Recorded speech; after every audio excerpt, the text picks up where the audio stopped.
Hi sir, ನಮಸ್ಕಾರ. ಇವತ್ತಿನ ಒಂದು ವಿಡಿಯೋದಲ್ಲಿ ನಿಮ್ಮ ಜಾತಕದಲ್ಲಿ ಪದೇ ಪದೇ ಅವಮಾನ ಆಗುವಂತ ಒಂದು ಯೋಗ, ಪದೇ ಪದೇ ಜನರಿಂದ ಅವಮಾನ ಎದುರಿಸುವಂತ ಒಂದು ಯೋಗ ಯಾವ ತರ ಒಂದು ಇರುತ್ತಂತ ವಿಡಿಯೋದಲ್ಲಿ ತಿಳ್ಕೊಳ್ಳೋಣ. ಈ ತರ ಒಂದು ಗ್ರಹಗಳ ಫಾರ್ಮೆಟ್ ಇದ್ರೆ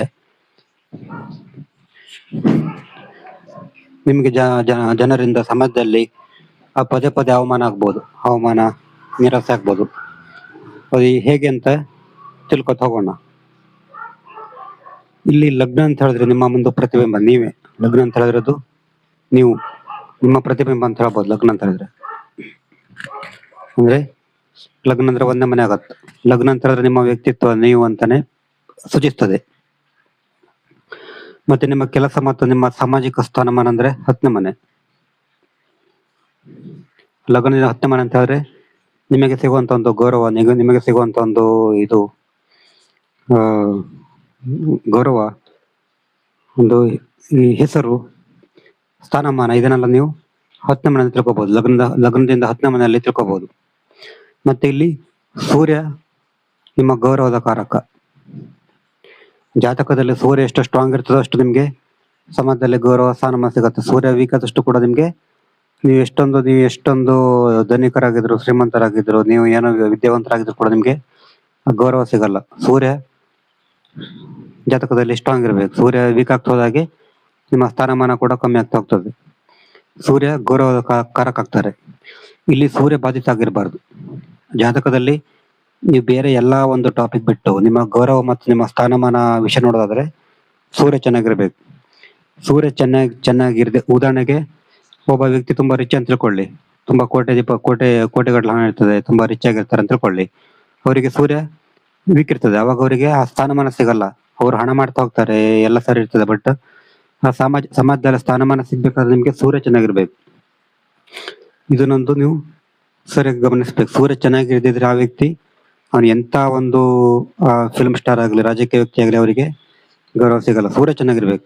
ಸೂರ್ಯ ಸ್ಟ್ರಾಂಗ್ ಆದಷ್ಟು ಕೂಡ ನಿಮ್ಗೆ ಆ ಸ್ಥಾನಮಾನ, ಗೌರವ ಸಿಗುತ್ತೆ.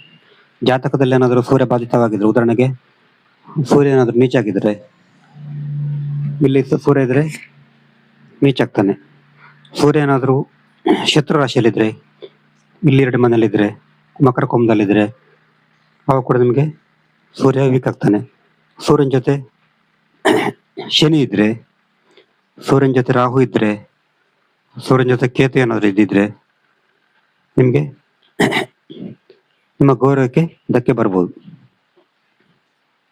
ಆ ಕಾರಣ ಸೂರ್ಯ ವೀಕ್ ಆದಷ್ಟು ಕೂಡ ನಿಮ್ಗೆ ಗೌರವ, ಸ್ಥಾನಮಾನ ಸಿಗಲ್ಲ. ನೆಕ್ಸ್ಟ್ 10ನೇ ಮನೆ. ಇಲ್ಲಿ 10ನೇ ಮನೆ ಕೂಡ ತುಂಬಾ ಚೆನ್ನಾಗಿರ್ಬೇಕು. 10ನೇ ಮನೆಯಲ್ಲಿ ಪಾಪಗ್ರಹಗಳಿದ್ರೆ, ಕೇತು ಇದ್ರೆ, ರಾಹು ಇದ್ರೆ, ಶನಿ ಇದ್ರೆ ನಿಮ್ಮ ಗೌರವಕ್ಕೆ ಧಕ್ಕೆ ಆಗ್ಬೋದು.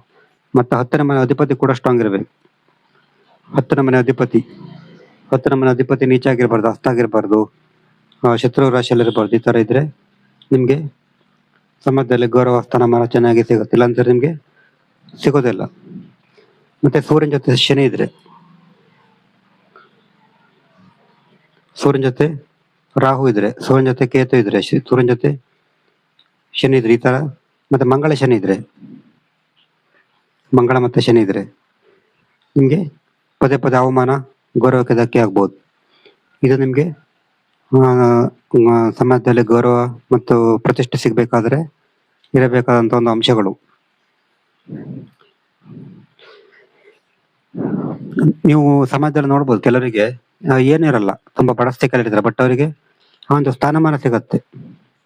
ಇದಕ್ಕೆಲ್ಲ ಇದೇ ಕಾರಣ ಆಗುತ್ತೆ.